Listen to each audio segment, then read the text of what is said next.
Как сохранить свой бизнес и даже приумножить его, теперь знают предприниматели Прилузья. Для них провели День открытых дверей эксперты регионального Минэконома, МФЦ, Центра развития предпринимательства «Мой бизнес» и Гарантийного фонда республики. В первую очередь рассказали о мерах государственной поддержки и способах их получить. А сотрудники Академии госслужбы провели мастер-класс «Бизнес на селе». Подобные семинары для сельских предпринимателей проходят регулярно.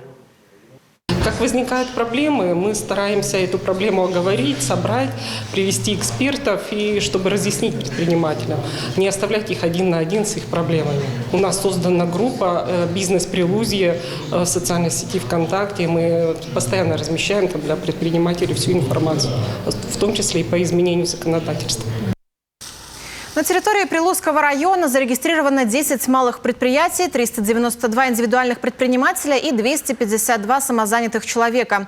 Из-за пандемии их количество незначительно, но уменьшилось. Теперь приходится адаптироваться к санкциям. Как раз на таких семинарах подсказывают, как выходить из трудных ситуаций. Сейчас существуют микрокредитные займы, они нам очень помогают. Это тоже мы узнаем от этих новых тренингов, которые проводятся. Мои документы очень сильно помогают в этом нам. Центры социальной помощи существуют. Центр занятости нам тоже очень помогает, проводят вот такие беседы всякие с нами.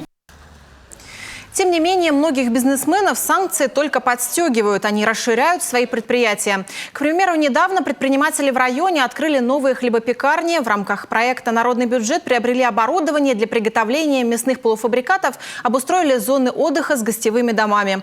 Кроме того, представители малого и среднего бизнеса помогают в развитии района. В рамках соглашения о социальном партнерстве оказывают помощь образовательным, культурным учреждениям, а также в благоустройстве сел и поселков.